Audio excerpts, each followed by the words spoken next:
Las telenovelas mexicanas han sido conocidas desde siempre por ser dramáticas y exageradas en muchos aspectos. Pero entre tantas telenovelas que han salido al aire a lo largo de las décadas en México, hay algunas que no son dramáticas, sino extrañas, peculiares y abarcan problemáticas sociales y casos turbios de la vida real que nos hacen cuestionar y reflexionar en qué clase de mundo estamos viviendo. Desde capítulos de La Rosa de Guadalupe, que abarcaron crímenes reales, hasta telenovelas que basaban sus historias en esoterismo y el satanismo. Quédate, porque hoy tenemos 1 hora de episodios turbios de telenovelas mexicanas. Es así que sin más, pasemos con el video del día de hoy. La Cruz del Fuego. En 1998, Mujer, casos de la vida real, transmitió uno de sus episodios más impactantes, La Cruz de Fuego, inspirado parcialmente en el horroroso caso de Ana Orantes. Este capítulo se convirtió en un símbolo de violencia doméstica llevada al límite, colocando en el centro la brutalidad que puede brotar en el seno familiar. La historia presenta a una esposa sometida a años de abusos por parte de su esposo, quien con una mentalidad religiosa distorsionada la somete a torturas físicas y psicológicas. En el episodio más perturbador, el hombre llega al grado de crucificarla.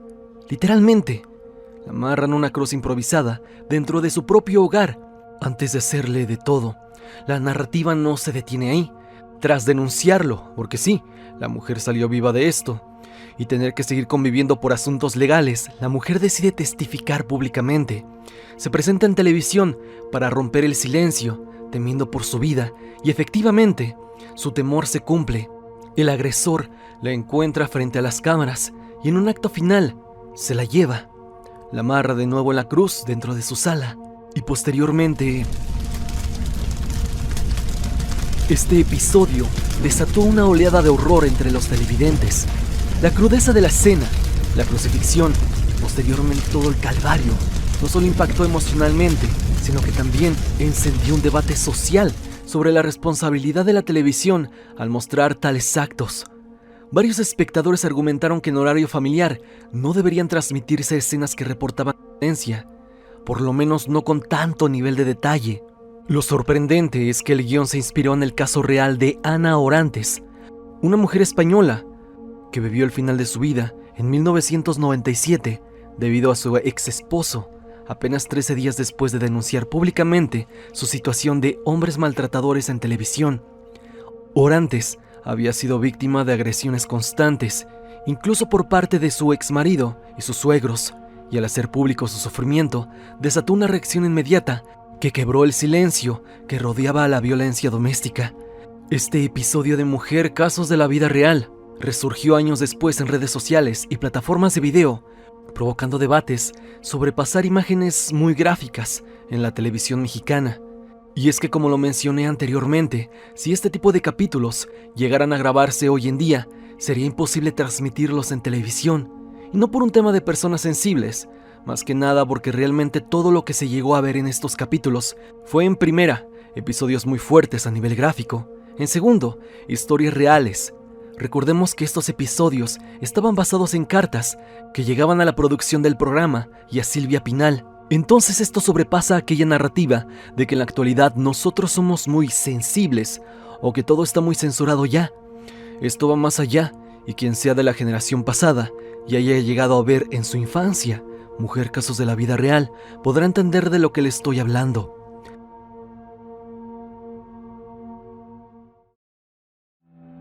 La Mujer de Judas. En 2002, TV Azteca estrenó La Mujer de Judas, una adaptación del hit venezolano creada por Martín Han. El melodrama, producido por María del Carmen Marcos, combinó el misterio, el terror y el suspenso en medio de una atmósfera cargada de simbolismo oscuro. La historia gira en torno a Altagracia del Toro, una mujer que, vestida de novia, aparece en un pueblo después de cumplir una condena por el asesinato de un sacerdote. Ella trae consigo una leyenda. Quien se interponga en su camino recibirá una bolsa con 30 monedas de plata, evocando directamente el texto bíblico acerca de la traición de Judas. La protagonista, interpretada por Annette Michel, encarna a una figura enigmática con una sed de venganza que trasciende el espacio temporal. Su regreso desata una ola de crímenes y situaciones estremecedoras en el pueblo mágico de Jico, Veracruz, lugar inteligentemente elegido para reforzar la atmósfera siniestra y folclórica del relato. Niurka Marcos incluso participa en el elenco. Ella misma ya ha tenido participación en varios videos anteriores, y su presencia refuerza el aura esotérica con su enigmática presencia. La telenovela fue un éxito rotundo. Se convirtió en una de las producciones más vendidas de Azteca, con 120 capítulos que lo llevaron a más de 80 países, logrando un impacto duradero gracias a su mezcla poco común de drama y thriller sobrenatural. Lo que la distingue es su acercamiento al misterio sin mostrar explícitamente brujería o satanismo, pero sí generando una atmósfera ritualística donde la figura de la novia asesina se convierte en una leyenda urbana, una entidad oscura que acecha desde las sombras. El tema central, la figura de Judas y el pacto de venganza, en conjunto con elementos de melodrama, entrega una experiencia narrativa mucho más profunda.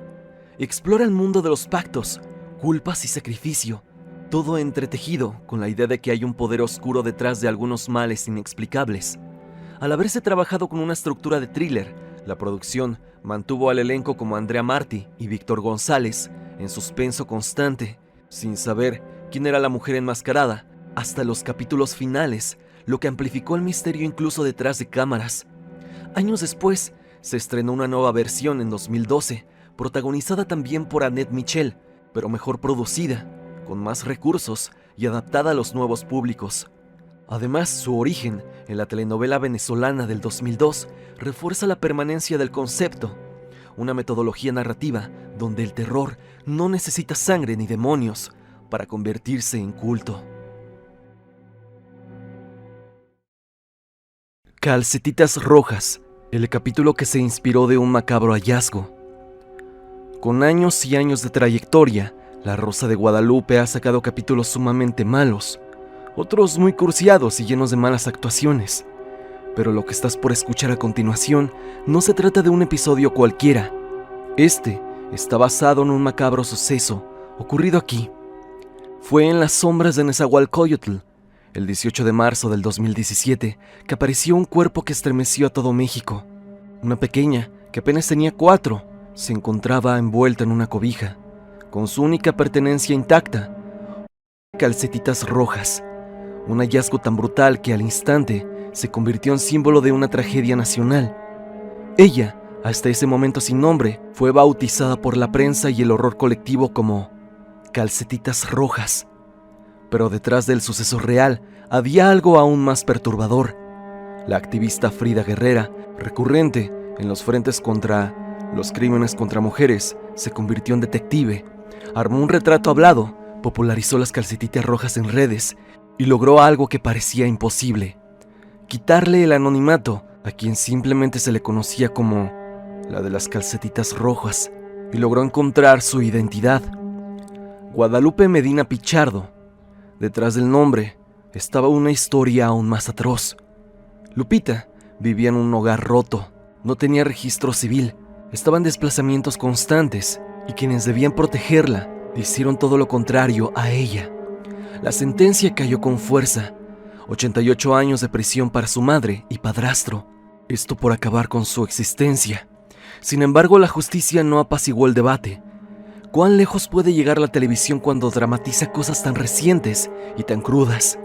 Así nació el capítulo Calcetitas Rojas en La Rosa de Guadalupe, transmitido el 13 de agosto del 2018. Desde su arranque, la historia retoma el trágico hallazgo. Amaranta, una joven periodista o trabajadora social ficticia, recorre una barranca oscura en Xochiaca. La cámara busca entre matorrales, y el silencio se quebra con sus pasos, y surge esa vista macabra. Las calcetas rojas. A este punto sabemos a quién se refiere. Un golpe visual que activa nuestra mente reptil. Pavor, indignación, urgencia. Ese momento inicial es el detonante emocional del episodio. Mientras peritos hacen su trabajo de levantamiento, el agente dice: está muy golpeada. La acabaron a golpes. La protagonista exclama: Al principio yo la vi ahí acostada. Pensé que era una muñeca, no era una niña. La acabaron. ¿Quién pudo haberle hecho algo así a alguien tan pequeño, tan chiquita? El guión se mueve rápido. Amaranta tiene contacto con una activista, la cual cuenta que hace una colecta para darle sepultura a Calcetitas Rojas. Tras la sepultura de Lupita, o bien Calcetitas Rojas, Amaranta habla con esta activista, la cual la impulsa a seguir por ese camino para tratar de evitar más casos como el de Lupita. Tras esta conversación, Amaranta toma el rol en la historia de ese capítulo al conocer a Florecita, una niña de muy escasos recursos. Ella empatiza con la niña tras lo que vivió con aquel macabro hallazgo. Comienzan a platicar y cuando se acerca a ella, nota claras evidencias de que ha sido agredida en su rostro. Aquí se genera la trama de una mamá, un padrastro y una hija, la cual están pasando por lo mismo que se asegura pasaba con Lupita. Amaranta se encuentra con la mamá de aquella niña que encontró en la calle, es decir, de Florecita, y la encara diciéndole que la niña le había dicho que el hombre malo le había hecho daño. Esto se lo recrimina y le pide que denuncie al hombre que le hizo eso a su hija. La esposa simplemente da a entender que todo eso se lo ocasionó su marido y padrastro de la niña, quien a sus palabras solo corrige a la niña. La escena termina y su madre se lleva a jalones a la niña. Tras esto, Amaranta, desconcertada, le pregunta a Lucía, un personaje secundario, si vio a aquella mujer y su hija. Lucía cuenta que se trata de su hermana menor, la cual le fue a pedir dinero para comprar cerveza, ya que ella enfrenta la adicción al alcohol. Le habla acerca de las marcas de agresividad que presenta la pequeña y le aclara que este tipo no es su padre, sino su padrastro, un hombre con el cual se había juntado hace solo un par de meses su madre, y coincidiendo ambos en su gusto por el alcohol. Amaranta le pide que haga algo, porque era más que evidente que su padrastro le hacía cosas malas. Tras esto, en el capítulo, se puede apreciar secuencias en donde vemos cómo el padrastro le hace cosas malas a Florecita. Amaranta y Lucía acuden a su vivienda después de que los padres se fueran a tomar, dejando a Florecita dentro de un closet. La rescatan y se la llevan a casa de Lucía, en donde pretende mantenerla a salvo, pero fue por obra de una vecina, la cual le contó a la pareja que se habían llevado a su hija y dijo quién lo había hecho exactamente. Esto hace que el padrastro enfurezca y vaya a la casa de Lucía, y tras entrar empieza a preguntar por Florecita para continuar maltratándola. Florecita sale de donde estaba escondida y trata de defender a Lucía. Así su padrastro saca a Florecita de la casa y se la llevan. Un día después, Lucía se comunica con Amaranta y le pide que vaya a su casa. Ahí le cuenta lo que ocurrió, que el padrastro de Florecita volvió y le quitó a la niña, seguido de la golpiza que le puso, por lo que armados de valor acuden a denunciar los hechos. Aquí es donde una de las escenas más fuertes del capítulo llega. El padrastro le pide a su esposa que le traiga algo de comer y más cerveza, y la saca de la casa a la fuerza. Florecita se queda a solas con el padrastro, y este solamente refuerza sus deseos más oscuros, diciéndole que será suya. Sí, este capítulo tiene toda la pinta de ser algo sacado de Mujer Casos de la vida real. En cierto momento él se queda dormido por el nivel de alcohol que trae en el cuerpo, y Florecita aprovecha para quitarle su celular y marcarle a Amaranta. Florecita le dice con mucho temor que vayan por ella, porque su padrastro le quiere hacer cosas malas, y que le dijo que tarde o temprano será de él. El padrastro le despierta, y Florecita esconde el celular con la llamada abierta. Del otro lado solamente Amaranta escucha cómo el padrastro le grita: «Vas a ser mía», mientras forcejea con ella. Florecita lo muerde y sale corriendo para esconderse. El padrastro sale a buscarla, y es en ese momento en donde Amaranta pide a la Virgen de Guadalupe por Florecita, para que no le pase lo mismo que le ocurrió a Lupita, la niña de las calcetitas rojas. Tras esta escena, Florecita se queda escondida en el closet y el padre, cansado de buscarla, regresa a dormir, solamente para despertar y descubrir que estaba en el closet, por lo que trata de aprovechar que están solos para sobrepasarse con ella. Por suerte para Florecita, la policía llega antes de que su padrastro haga algo con ella y queda sometido por las autoridades. Como buen episodio de La Rosa de Guadalupe, el desenlace debe incluir aquel gesto tan característico. Amaranta recibe el viento de la emblemática rosa blanca y la pantalla se funde en blanco. El capítulo no se limita a contar la historia de algo horrible ocurrido a un infante, también expone la historia de Florecita y cómo ésta también estuvo a punto de vivir lo que experimentó Lupita, la niña de las calcetitas rojas, algo por demás trágico. ¿Hasta dónde es capaz de llegar una televisora con tal de lucrar con un caso tan mediático y tan doloroso para el país? Eso es lo que se preguntan muchos. Y es que la niña detrás de las calcetitas rojas no termina cuando ella es hallada, ni cuando su madre y su padrastro son arrestados. Lo más siniestro ocurre después, cuando los medios se apoderan del caso y la ficción comienza a moldear la percepción pública. La Rosa de Guadalupe, con su estilo melodramático y tonos moralizantes, no solo recreó el crimen, sino que construyó una narrativa en donde el bien triunfa ante el mal, casi como una fantasía necesaria para sobrevivir al horror real. Amaranta, el personaje ficticio, encuentra justicia gracias a su fe, a la Virgen María. Pero en la vida real el camino fue mucho más doloroso, lleno de obstáculos burocráticos, indiferencia institucional y negligencia sistemática, recordándonos que este caso tuvo justicia gracias a una activista, Frida Guerrera, pero no a las autoridades. Gracias a ella, el caso se hizo más conocido y lograron dar con su oscuro origen. Aquí es donde el caso se entrelaza con la conspiración social, que nadie quiere ver. ¿Cómo es posible que una pequeña no registrada legalmente, maltratada por su familia, ignorada por vecinos, haya pasado tantos años sin que nadie interviniera? La Rosa de Guadalupe convirtió una pesadilla real en un mensaje de fe y esperanza, cuando en realidad fue un grito ahogado que apenas unos pocos escucharon. Algo que, si me lo preguntas, me parece sumamente ruin, convirtiendo un suceso tan oscuro y trágico en una narrativa más leve para monetizarlo. Frida Guerrera, por su parte, no guardó silencio. En entrevistas posteriores, declaró que no solo fue consultada para el episodio, sino que lo consideraba una falta de respeto para Lupita y para todas aquellas que vivieron el mismo desenlace. Esto no es un cuento, es una tragedia. No se trata de cerrar con música y una flor. Se trata de que esto no vuelva a pasar nunca más, declaró Frida Guerrero en una entrevista. Su enojo se convirtió en un eco de muchas otras voces.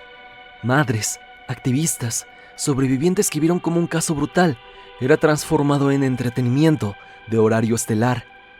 Sin embargo, este episodio logró algo más. Puso el tema en el centro del debate. Aunque fuera desde la controversia, aunque fuera por el enojo, miles de personas buscaron el caso real y se dieron cuenta de esta problemática. Es irónico pero cierto, la ficción, al tocar el horror, puede despertar conciencia o anestesiarla. En este caso hizo ambas. Por suerte, entre comillas, en el episodio, como en la vida real, el caso no quedó impune y la justicia para Lupita llegó dejando a su mamá y a su padrastro, donde tuvieron que estar desde antes de que la tragedia pasara, refundidos en prisión. Pero, ¿quieres conocer el detalle más doloroso de este caso? Lupita, la niña de las calcetitas rojas, dejó este mundo porque simplemente se hizo en la cama. Nada más, solo eso.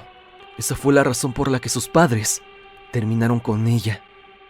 Un episodio de La Rosa de Guadalupe basado en un caso más que oscuro.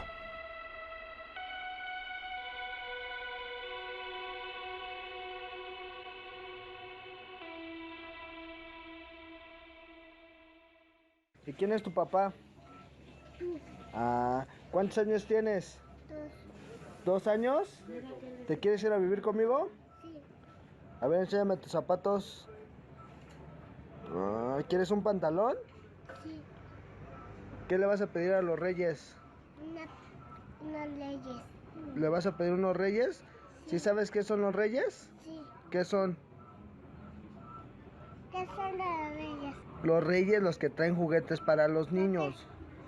Porque se portan bien. ¿Ya comiste? No. ¿No has comido? No. ¿Desde cuándo? Como ahorita.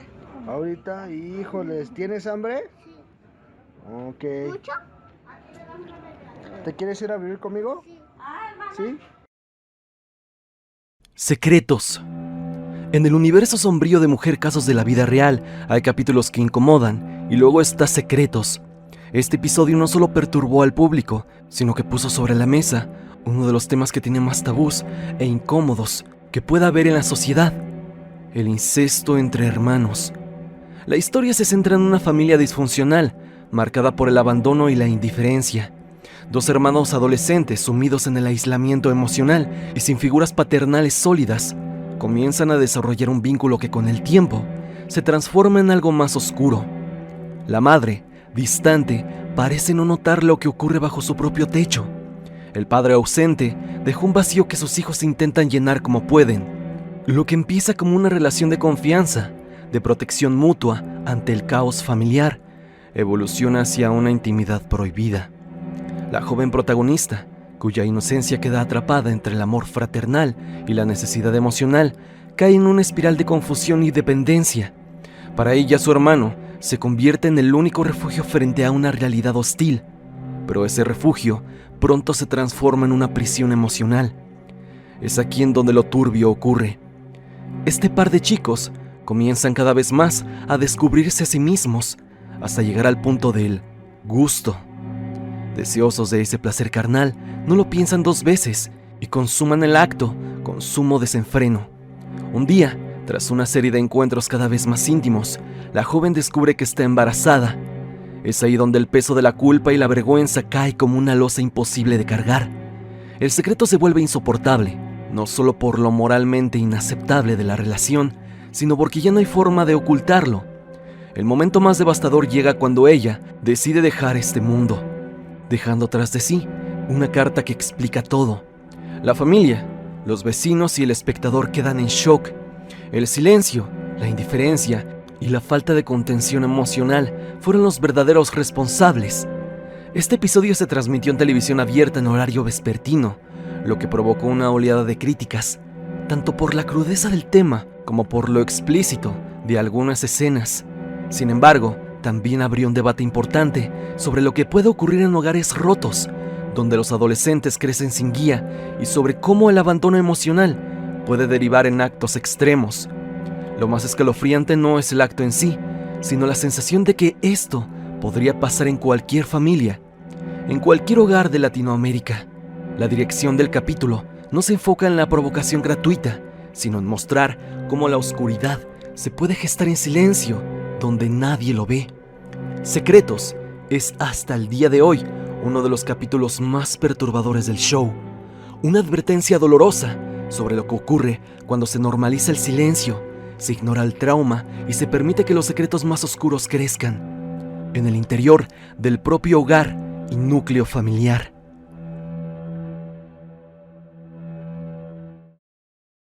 Rosa Salvaje. En 1987, Televisa lanzó Rosa Salvaje, protagonizada por Verónica Castro y Guillermo Capetillo, una telenovela que se convirtió en un fenómeno global gracias a su mezcla de melodrama, romance y escenas inolvidables. Sin embargo, en redes y foros fanáticos ha surgido una teoría poco convencional: ocultismo o símbolos rituales entre sus tramas e imágenes. La novela no presenta brujería explícita, pero varios espectadores interpretan ciertas escenas como rituales simbólicos, disfrazados de drama. Por ejemplo, se habla de paneles decorativos, luces y sombras en la mansión Linares, que aluden al ocultismo, así como el uso repetido de espejos, círculos y rosas, símbolos que podrían tener un significado espiritual o ritual, según el folclore latinoamericano. Esta teoría ha sido discutida en comunidades como Reddit, donde algunos espectadores comparten que el decorado y las interacciones entre personajes contienen un significado esotérico que refuerza una atmósfera oculta. Otro elemento evocador es el nombre del personaje Rosa, que en algunas tradiciones místicas simboliza el alma, el misterio y la transformación. El episodio final, donde Rosa se recupera milagrosamente tras una tragedia, culmina con una escena cargada de simbolismo visual: velas, rosas blancas, música solemne, elementos que algunos ligan a rituales de limpieza o renacimiento espiritual. Aunque no existen declaraciones oficiales sobre que Rosa Salvaje contenga brujería real o guiños esotéricos, su contexto estético, escenas dramáticas y elementos teatrales han alimentado una mitología urbana. Algunos televidentes señalan que el popular final milagroso no fue solo un recurso narrativo, sino un acto ritual, simbólico, de redención. En contraste, la producción fue completamente tradicional. Rosa Salvaje fue escrita por Inés Rodena, con libreto de Carlos Romero, dirigida por Beatriz Sheridan y producida por Valentín Pimstein, sin ninguna vinculación profesional con el ocultismo.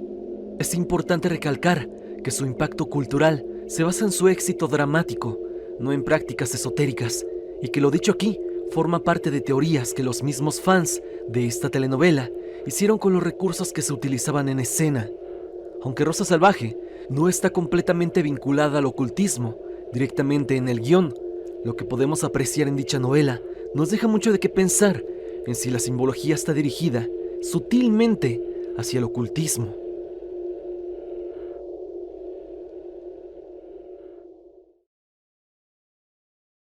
Su papá acabó con él. Esta historia se encuentra entre las más trágicas y perturbadoras que se hayan visto en Mujer, casos de la vida real. La protagonista, o mejor dicho, el protagonista, es Ángel, un joven atrapado en un destino marcado por la violencia y el dolor. Todo comenzó en un hogar donde el alcohol y la violencia eran moneda corriente.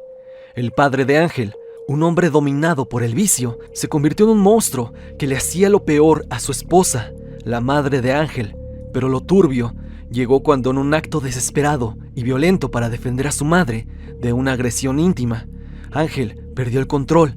En un forcejeo, empujó a su padre contra un mueble. El impacto fue fatal. Su papá cayó y se golpeó, culminando su vida en el acto. Pero la tragedia no terminó ahí. Durante la pelea, unas velas encendidas cayeron sobre unas telas, provocando un incendio que rápidamente consumió la casa. Temeroso de ser detenido por la policía y sin un lugar a donde ir, Ángel y su familia huyeron a un pueblo lejano, refugiándose en la casa de una hermana. Ahí, lejos de todo, Ángel se reencontró con Clara, su prima. Entre ellos surgió una relación prohibida, un amor clandestino que escondía a toda costa. Sin embargo, la verdad salió a la luz cuando fueron descubiertos. La vergüenza y el miedo hicieron que Ángel huyera de la casa de sus tíos, tratando de escapar no solo de la familia, sino también de su destino. Pero el destino implacable no le dio tregua. Un día, Ángel, al cruzar la calle, fue atropellado y sencillamente terminó su vida. Este capítulo se convirtió en un relato trágico, donde la violencia, la culpa y un destino oscuro se entrelazaron, mostrando que a veces las heridas más profundas se encuentran dentro del propio círculo familiar, y escapar de ellas es sumamente difícil. Este caso, así como presumiblemente todos los aparecidos en casos de la vida real, son reales, basados en hechos que pasaron, como lo dice el título del show, en la vida real. Gente que mandaba sus historias al programa y nos muestra el lado más sucio y turbio de la sociedad.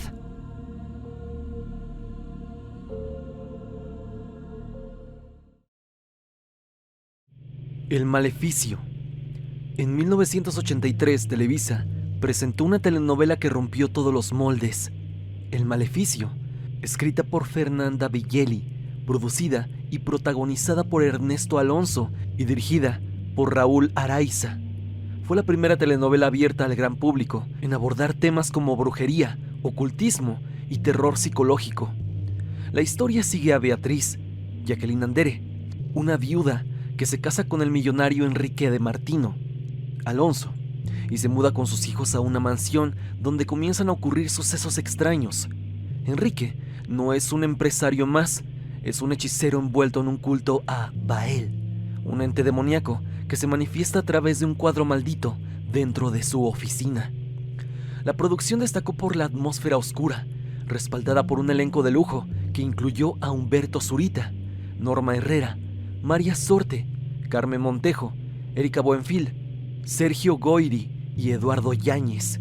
Incluso recibió 14 nominaciones y ganó 7 premios TV y novelas en 1984, entre ellos Mejor Actor Protagónico para Alonso y Mejor Villano para Zurita.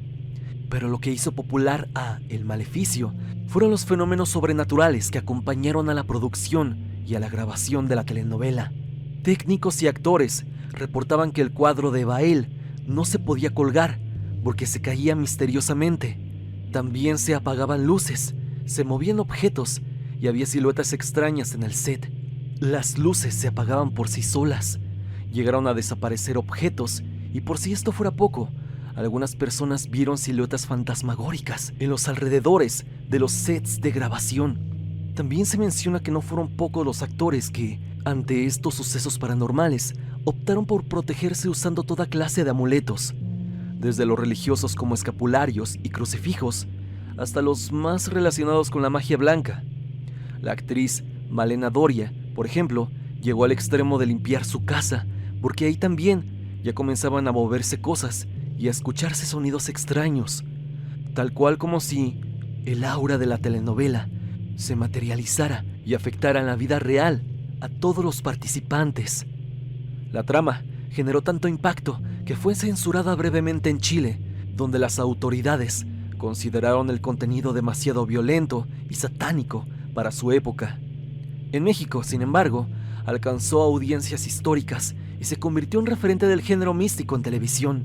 En 1986 lanzó su secuela cinematográfica, El Maleficio 2, Los Enviados del Infierno, con el mismo protagonista y apoyando en el legado ocultista y paranormal de la obra original.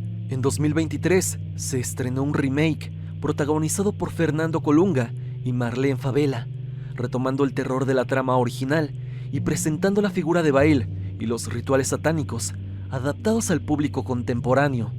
Sin lugar a dudas, esta novela, además de ser un clásico dentro de las telenovelas mexicanas, es verdad que no se trataba de cualquier tipo de novela, sino de una que abordaba temas que normalmente no se miraban en televisión: ocultismo, sectas y todo ese aura oscuro que tiene este tipo de temáticas. Aquí no hay mucho que hablar. Si eres una generación pasada y creciste con esta novela, sabrás perfectamente a lo que me refiero. Y es por eso que se queda al principio de este video. Ahora, sin más, continuemos con el siguiente puesto.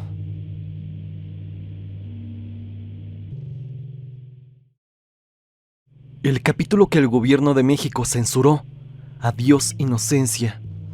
En la vasta y a veces polémica historia de La Rosa de Guadalupe, hay un episodio que se ha convertido en leyenda urbana, un capítulo que muchos intentaron olvidar o esconder, pero que nunca dejó de inquietar. Se trata de Adiós, inocencia, un episodio que abordó uno de los temas más oscuros y dolorosos de la sociedad, el infantil. Pero no solo es eso, sino que su contenido llevó a que el gobierno mexicano tomara la inusual decisión de censurarlo, borrándolo de la circulación oficial y levantando un manto de misterio y controversia. Solo imagina la siguiente secuencia: un grupo de chicas bien emocionadas, armadas con su plan de pasar un retiro espiritual de 4 días, entre cantos, oración y convivencia, en el Parque Ecológico El Colibrí, en Ixtapaluca. Era julio del 2012 y el ambiente estaba cargado de fe, esperanza, pero la noche del 12 de julio se tiñó de pesadilla. Un comando armado, dicen que eran 12 hombres y hasta una mujer, irrumpió en el campamento, lanzando tiros al aire, llenaron de miedo a todos, despojaron de celulares y pertenencias y separaron a varios grupos, entre ellos las mujeres y las niñas. La noche se volvió larga. Ahí en la oscuridad, relatan, pusieron a las chicas boca abajo y les quitaron su dignidad. De acuerdo con medios como sinembargo.mx, 7 mujeres fueron víctimas de lo peor que se le puede hacer a una mujer. 3 de ellas ni siquiera llegaban a la mayoría. El terror duró varias horas. Imagina las palabras temblorosas al contarlo después. Empezaron a disparar, empezaron a sacarnos de las tiendas y ponernos en un punto de reunión, con las manos en la nuca, boca abajo. Los agresores fueron capturados hasta octubre del mismo año y condenados en junio del 2015, apenas que iban de 16 a 81 años de prisión. Pero esa detención no devolvió la paz. Las familias estaban indignadas. No solo recibieron impactos en su rutina, sino que también vieron cómo los medios, Televisa incluida, sacaba jugo del dolor ajeno. Y aquí entra La Rosa de Guadalupe. En Televisa habían terminado un episodio titulado Adiós, inocencia, número 437 en la serie, inspirado directamente en esta tragedia.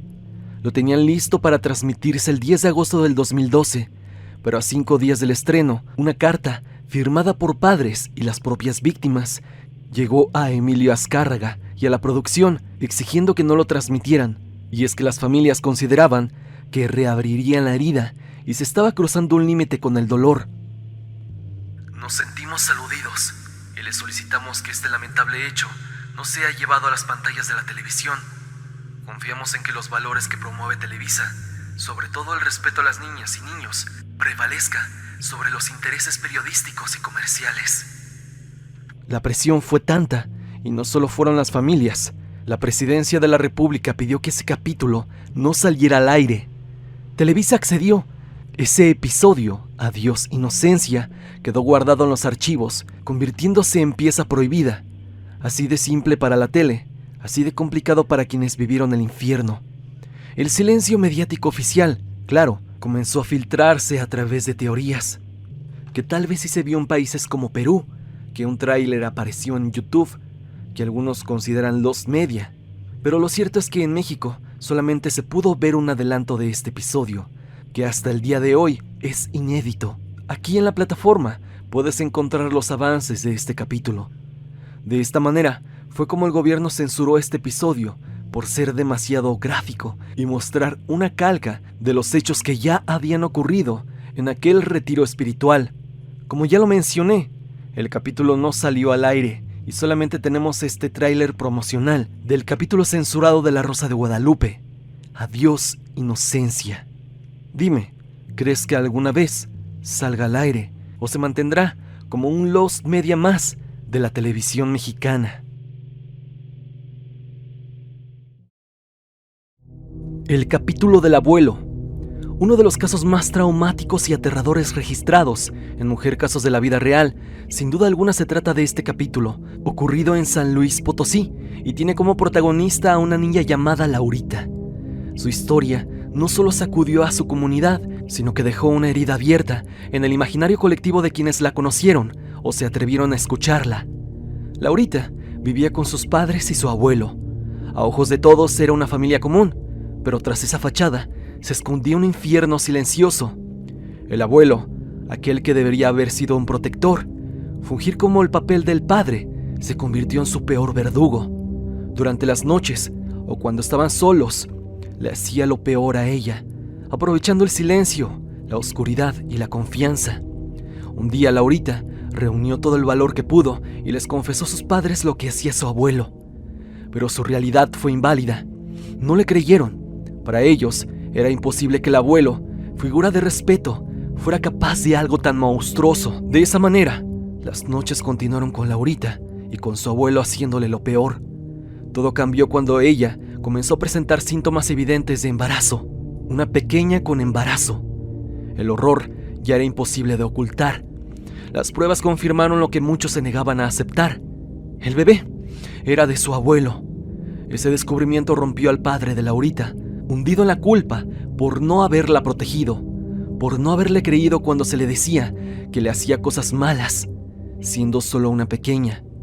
Él, cegado por la rabia, tomó un machete y acabó con su propio padre. Fue arrestado y condenado. Laurita sobrevivió, pero su vida quedó marcada para siempre, no solo por las cosas horribles que le hizo a su abuelo, sino porque el hijo que ahora cargaba en brazos también es paradójicamente su hermano. Un caso que parece ficción, pero que es una pesadilla real, donde el verdadero terror nació dentro del hogar. Lo más aterrador de todo esto es que nos sorprende imaginar que algo así pueda pasar y de que se haya repetido esta misma historia en muchos lugares de México, múltiples veces. Nos sorprende, y eso debería de preocuparnos.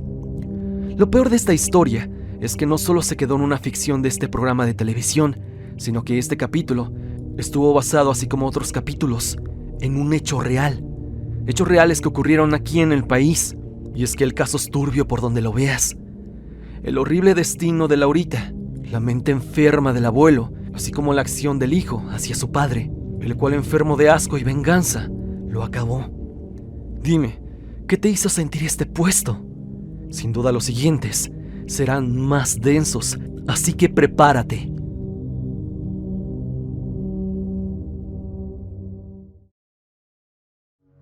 La Chacala.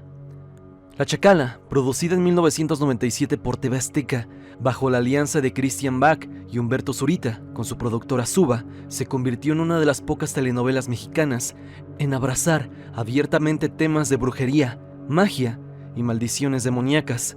La trama arranca en una finca aislada, donde Javier Almada, Jorge Rivero, mata a un venado que luego se revela que era un hombre. Su misteriosa muerte despierta al fantasma de Simón, que busca venganza a través de su madre, Dominga, una bruja ancestral. En medio de una tormenta ritual, ella maldice a la familia de Javier, asegurando que su esposa, Delia, dará a luz a gemelas, una persona buena y otra vinculada al mal. Durante el parto, ocurre una escena escalofriante. Nacen dos niñas idénticas, pero una, Liliana, es una entidad oscura que desangra a su madre y la familia entra en caos. Años después, las hermanas crecen y Gilda, la otra hermana, buena y doctora, vive en la ciudad, mientras Liliana, inválida, habita la finca y es acusada de ser la Chacala, una presencia demoníaca empeñada a destruir a quienes la rodean. La telenovela, con 180 episodios, destacó por romper tabúes del melodrama tradicional. Exploró posesiones, pactos demoníacos y dualidades de luz y oscuridad, utilizando efectos especiales y atmósferas góticas para acentuar su tono terrorífico. Incluso se comenta que su temática generó críticas y obligó a cambios de horario. El elenco incluyó a Ana Chioschetti, José Alonso, Roberto Blandón y Angélica Aragón, y se relata que el piano principal reforzaba el aura oscura de la producción. Aunque rara vez retransmitida o disponible en streaming, la serie sigue siendo un referente del horror mexicano televisivo. Foros y plataformas como Reddit atestiguan la inquietud que generó entre quienes la vieron en la infancia, aterrorizando con su introspección sobre lo sobrenatural y una maldición que atraviesa generaciones. La Chacala representa un ejemplo de cómo una telenovela puede convertirse en leyenda urbana. Sus gemelas malditas, la presencia del diablo encarnado y la brujería ancestral hacen de esta historia un pilar en este video, justo entre el terror y el melodrama de una telenovela común.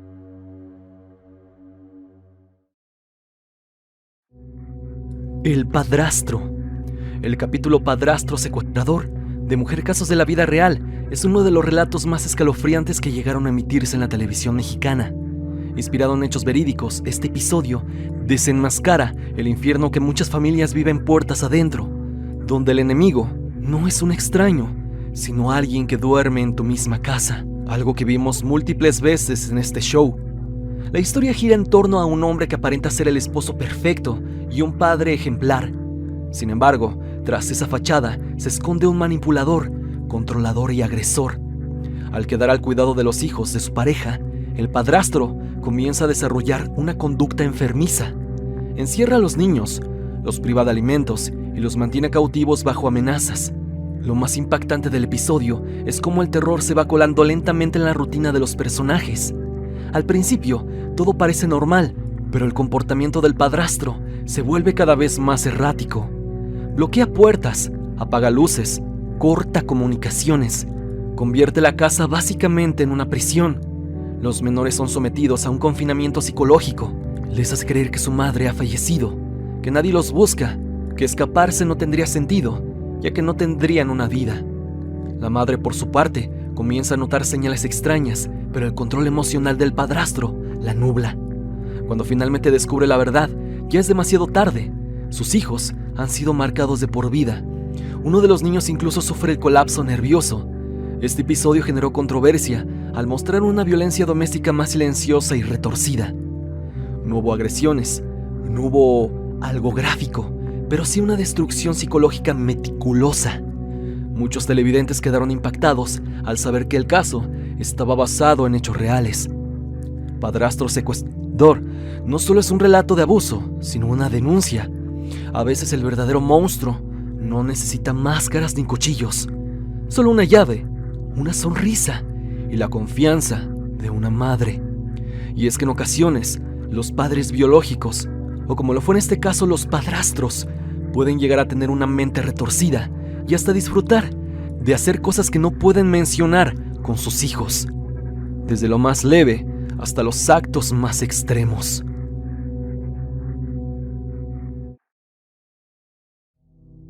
El extraño retorno de Diana Salazar.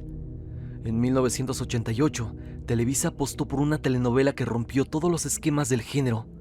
El extraño retorno de Diana Salazar, creada por Mario Cruz y producida por Carlos Telles, se convirtió en una de las pocas novelas mexicanas en adentrarse en lo sobrenatural, la hechicería y la reencarnación, temas poco explorados en las producciones de aquella época. La trama es la siguiente. En el siglo XVII, Leonor de Santiago, Lucía Méndez, es acusada injustamente de ser bruja y sentenciada a fallecer en la hoguera. 3 siglos después, su espíritu renace en Diana Salazar, una joven doctora, moderna, que comienza a sufrir visiones constantes. Sueña que fallece quemada. No comprende el porqué, hasta que descubre que es la reencarnación de Leonor. Ambientada entre 1640 y 1988, la historia combinó 2 líneas temporales: el caso de brujería y la investigación actual de Diana sobre sus propias visiones. La acompañan personajes como Irene del Conde, psiquiatra y parapsicóloga, Jorge Martínez como Eduardo Carvajal, que es básicamente el amor trágico de Leonor, y un elenco estelar que incluyó a Alma Muriel, Alejandro Camacho y Patricia Reyes Espíndola. La novela también lanzó al estrellato a Jorge Martínez y reforzó la popularidad de Lucía Méndez.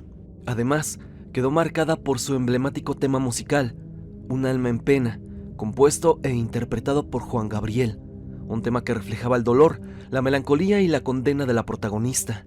El impacto cultural fue inmediato.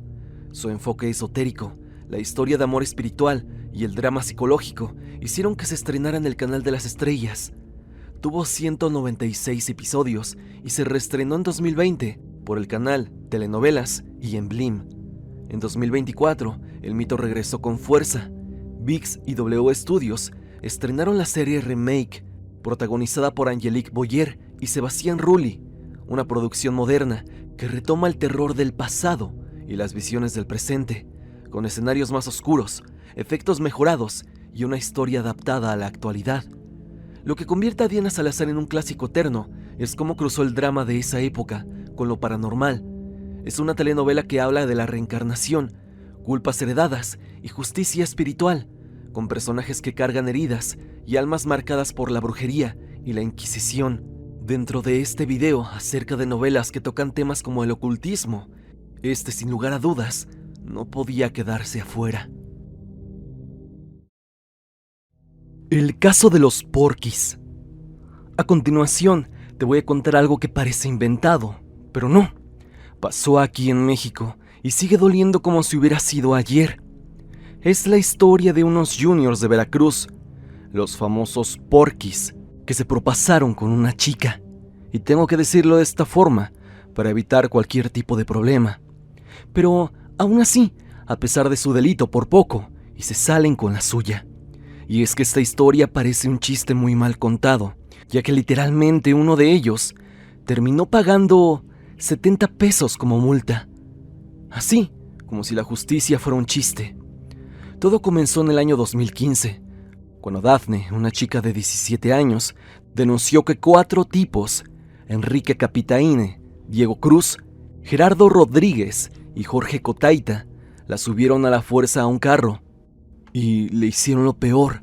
Esto en la casa de uno de ellos, en boca del río Veracruz. Todos hijos de familias pesadas, con dinero, conexiones y cero vergüenza. Por un rato no pasó nada. Ya sabes cómo se manejan las cosas cuando hay apellidos importantes de por medio. Pero luego, el papá de Dafne hizo pública una carta donde contaba paso a paso lo que habían hecho a su hija. La bomba explotó. Medios, redes, gente común, todos se enteraron. El país se dividió, pero el apoyo a la víctima fue creciendo. Algunos de los agresores huyeron. Diego Cruz se fue a España, sumamente tranquilo, pero lo agarraron allá y lo regresaron. Y la gente pensó, ahora sí, que reciba todo el peso de la ley. Pero lastimosamente no fue así. Lo que le dieron fue una bofetada al país entero.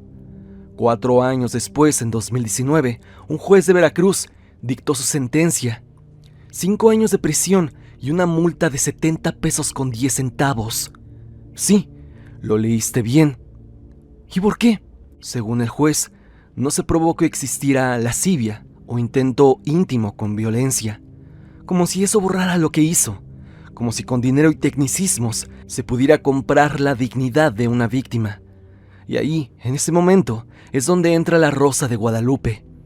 La televisora sacó un capítulo llamado 70 pesos, claramente inspirado en el caso. Ámbar es la víctima, David el agresor. Todo se repite: el acoso, la agresión, el silencio por medio, los papás que intentan arreglarlo por debajo del agua y, claro, la cereza del pastel, la sentencia, que más que sentencia parece un insulto para la familia. Ese episodio se volvió viral, no por el drama, sino porque nos recordó lo podrido del sistema, porque si tú o yo hiciéramos algo de esta calaña, no saldríamos en décadas, o definitivamente jamás estaríamos en libertad nuevamente. Pero estas personas, con todos los contactos y el dinero, pueden hacer lo que quieran con la ley. Y eso es lo que duele, que aquí la ley no es pareja, que para algunos el daño cuesta menos de lo que te cobra un Uber. Torreón y España, el lugar donde capturaron a estas personas. Y por último, una sentencia que más que una sentencia parece un chiste. 5 años de castigo por lo que hicieron, en donde uno de ellos salió bajo un amparo. Esto, como te lo dije al inicio, parece un chiste mal contado, algo que sin duda te haría estallar en rabia si es que eres un familiar de la afectada o la víctima misma. Lo más asqueroso del caso es que este mismo grupo se jactaba públicamente de haber hecho eso con la chica. Tiempo después, Anuar González, juez de este caso, fue destituido en 2019 por corrupción en el caso. Este mismo fue también quien le dio el amparo a uno de los 4 integrantes de estos jóvenes para que salieran en libertad. Un caso más que turbio, que aunque tuvo justicia, tuvo un sabor amargo para los afectados, y fue plasmado como uno de los capítulos de La Rosa de Guadalupe más inquietantes, o con un trasfondo más que oscuro. El capítulo se encuentra aquí, en la plataforma, y si quieres verlo, viene dividido en partes, pero expone este sombrío caso de una buena manera.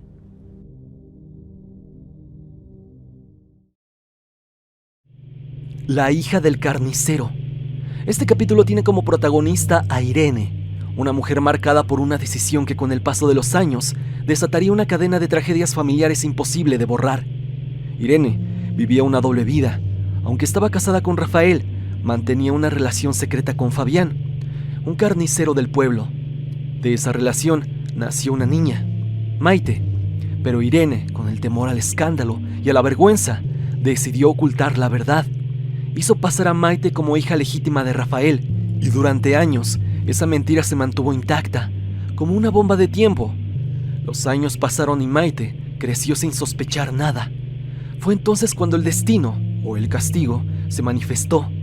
Maite se enamoró perdidamente de Raúl, el hijo de Fabián, el carnicero, su verdadero padre.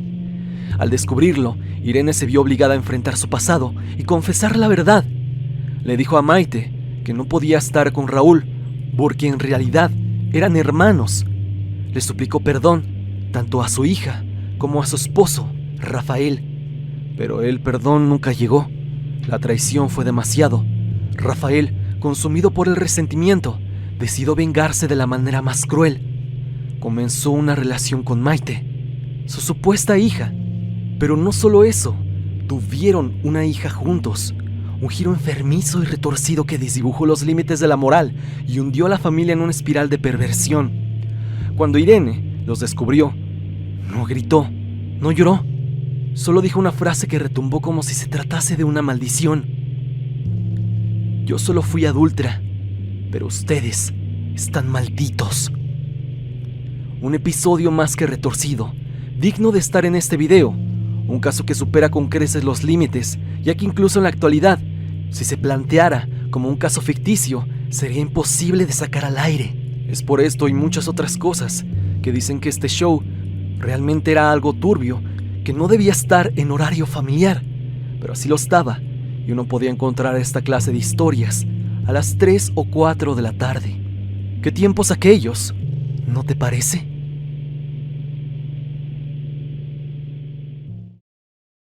La casa al final de la calle En enero de 1989, Televisa lanzó una telenovela que combinó melodrama con un aura sobrenatural. La casa al final de la calle, producida por Juan Osorio y dirigida por Jorge Fons, con un elenco encabezado por Angélica Aragón, Leticia Calderón, Héctor Bonilla y Eduardo Palomo. La historia transcurre entre Londres, París y Ciudad de México, en un viaje que mezcla secretos familiares, fantasmas y maldiciones encarnadas en una vieja mansión. La trama inicia cuando Leonor Altamirano recibe la noticia de la muerte de su abuela, Eva Estrada, una mujer famosa por su eterna juventud y carácter dominante. Al regresar con su hermana Teresa, descubren una serie de rumores sobre la abuela, misterios, obsesiones y la sospecha de ciertos secretos ocultos relacionados con lo místico. La gran mansión de Eva es más que una herencia, es un espacio encantado, lleno de pasillos oscuros, retratos inquietantes y presencias inexplicables.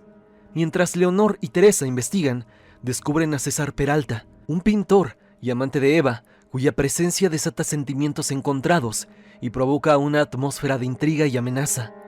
A lo largo de 170 episodios, la producción se valió de elementos propios del terror gótico, susurros en pasillos, objetos que se mueven solos y apariciones fantasmales, sin apelar a figuras demoníacas, pero sí a la sensación de que los secretos familiares habían trascendido lo físico.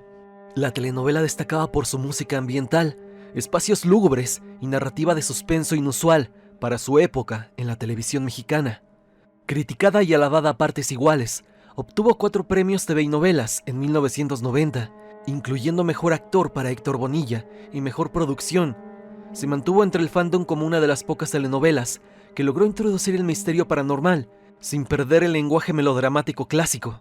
Aunque no abordó brujería o satanismo explícito, su atmósfera infestada de suspenso y lo oculto la convierte en una joya del género, una historia de fantasmas y secretos que ilumina el subgénero místico dentro de la televisión mexicana. De igual forma, si desconocías esta producción o no la has visto, no hay capítulos en internet y actualmente no se puede ver por ninguna plataforma. Tan solo existen algunos vestigios en internet, como intros, pero más allá de eso, no existe mucho de la telenovela.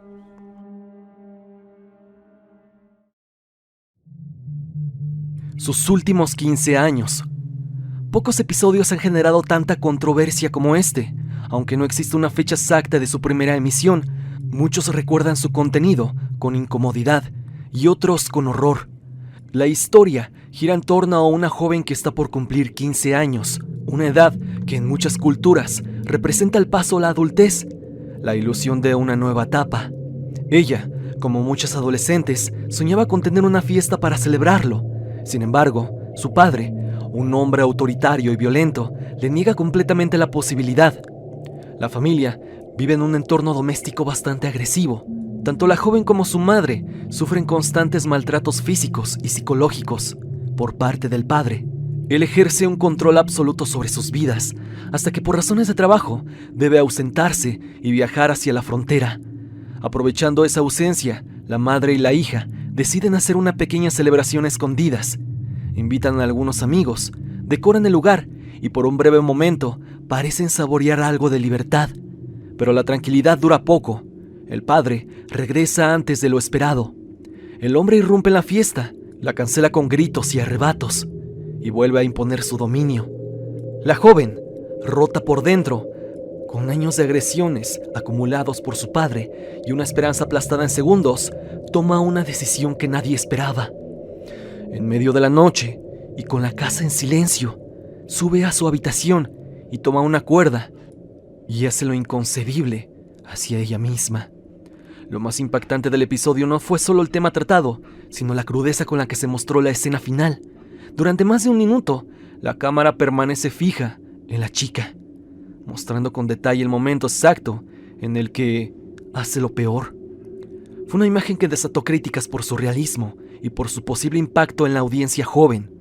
Hasta hoy, el capítulo es considerado uno de los más perturbadores jamás transmitidos en televisión. La herencia maldita.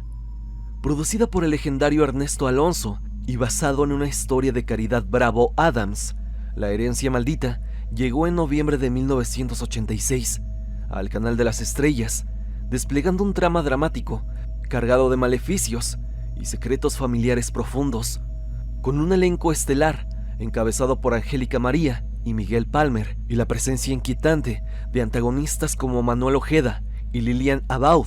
La novela combinó melodrama tradicional con elementos de brujería oscura y maldiciones ancestrales. La historia arranca con Adela Beltrán, Angélica María, una joven que ve cómo la adicción al juego de su madre arruina la fortuna heredada. Desesperada, Adela se involucra en actos de robo y engaño para sobrevivir. Esta espiral de tragedia abre la puerta a eventos extraños, objetos que se mueven solos, sombras que acechan en escenarios clave y simbología ocultista que aparece alrededor de la herencia familiar. Su antagonista principal, Rogelio Velarde, interpretado por Manuel Ojeda, representa el mal inherente.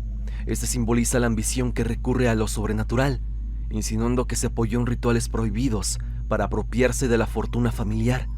Aunque no se muestra ritual alguno en pantalla, el ambiente creado en escenas nocturnas, símbolos difusos y miradas cargadas de misterio construyen la sensación de que el dinero está embrujado o maldito. El productor, Ernesto Alonso, conocido por explorar temas más allá del melodrama clásico, fue nominado en la categoría de Mejor Telenovela en los TV y Novelas de 1987 por esta producción, reconocimiento que se debió no solo al peso actoral y la historia, sino también al riesgo de meter un halo de brujería en un drama familiar. Rodada principalmente en Puebla, la ambientación rural reforzaba la sensación de misticismo, alejada de la modernidad de la ciudad. Este contraste permitió que la sensación de amenaza viva se apoderara de la trama. No era solo una herencia, sino una maldición que marcaba destinos. Aunque no alcanzó los niveles sobrenaturales de El Maleficio o Diana Salazar, la herencia maldita se mantuvo en la memoria colectiva como un drama que tocó temas oscuros, algo que pocas veces se veía en la época. ¿Puede el dinero esconder pactos oscuros que alteren el destino de una familia? Si no la has visto y quieres saber por qué tiene un puesto en este video, te recomiendo que lo descubras por ti mismo y vayas a verla. La turbia venganza de una mujer. Este episodio, que parece sacado de una pesadilla, ocurrió en el año 1999 y tiene como protagonista a una enfermera cuya vida dio un giro oscuro e irreversible. Todo comenzó una noche común, cuando la enfermera salía de su trabajo. Al caminar por una calle solitaria, fue interceptada por 3 hombres. Estos sujetos, al verla vulnerable, decidieron raptarla con intenciones criminales. La llevaron a un lugar apartado, donde se propasaron con ella, dejando cicatrices físicas y emocionales que marcarían su vida para siempre. Pero lo que sigue es lo que convierte esta historia en una leyenda retorcida de justicia y venganza. Con el paso del tiempo, la mujer planificó su respuesta. En lugar de seguir siendo víctima, decidió cobrar venganza. Eventualmente se encontró cara a cara con sus agresores y con una frialdad aterradora les dijo que le gustó lo que le habían hecho y que quería repetir. Los hombres, confiados y cegados por el deseo, creyeron que todo era un juego y cayeron en la trampa y la siguieron hasta el departamento de esta enfermera. Ahí, ella les ofreció alcohol mezclado con una sustancia que los dejó inconscientes. Cuando ellos cayeron dormidos, ella les cortó los genitales como castigo por la brutal agresión que habían cometido. Un acto de justicia extrema, macabra, pero bastante acorde a lo que habían hecho estos sujetos. Sedienta de venganza, ella llegó hasta estos extremos, los cuales, vale decirlo, son totalmente justificables. Aparte de que esta enfermera puede que haya hecho esto con la intención de que ellos no volvieran a hacerle lo mismo a alguien más. Sin embargo, el destino no le dio la libertad que quizá buscaba. La policía la capturó poco después y ante la ley fue condenada a 40 años de prisión. Su historia quedó atrapada entre el horror y la controversia. ¿Fue una víctima que se volvió justiciera o una mujer que cruzó la línea hacia la brutalidad? ¿Tú qué opinas? Un episodio oscuro que nos recuerda la delgada línea que puede haber entre justicia y venganza y cómo el dolor puede transformar incluso a las almas más inocentes.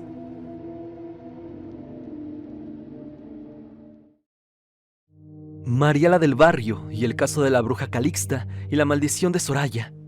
En la icónica telenovela Mariela del Barrio, del año 1995, una de las subtramas más intrigantes gira en torno a la misteriosa brujería de la nana Calixta, quien cría a Soraya Montenegro, interpretada por Itati Cantoral, y supuestamente alimenta la maldición que pesa sobre ella. Aunque el melodrama es famoso por el dramatismo exagerado y sus memorables escenas, pocos recuerdan las vibras ocultas que rodean a este personaje. Calixta, interpretada por Silvia Caos, aparece como una nana servicial, pero poco a poco se revela que practica rituales para proteger a Soraya. Se menciona que metió hierbas venenosas en el agua de María y utiliza sus conocimientos de brujería ancestral para mantener a la villana fuerte y vengativa, incluso cuando María se convierte en rival de la joven. El vínculo entre Calixta y Soraya es muy fuerte. Se sugiere en varios paisajes que sin la nana, Soraya no habría desarrollado ese desprecio tan intenso, ni esa sed de venganza que define toda la telenovela. Incluso se atribuye a Calixta el agua envenenada que enferma a la protagonista. Este trasfondo oscurece la historia de Soraya, convirtiéndola en más que una villana folclórica. Calixta canaliza una fuerza ancestral que alimenta la furia de Soraya y la transforma en una figura casi sobrenatural, impulsada, furiosa, dispuesta a destruirlo todo, incluyendo a su propia madre. La relación entre ambas también añade simbolismo a las confrontaciones finales, en donde Soraya se quema cuando quería quemar a la protagonista. Gran parte de esa determinación oscura proviene de toda la educación que recibió por parte de Calixta, cuya influencia persiste más allá de su muerte, y hasta se podría decir que establecería una especie de maldición por la manera tan trágica en la que falleció. Aunque la serie no muestra rituales explícitos con velas o invocaciones demoníacas, el aura mística que rodea a Calixta agrega una capa de ocultismo, razón por la que decidí hacerle un pequeño hueco en el video.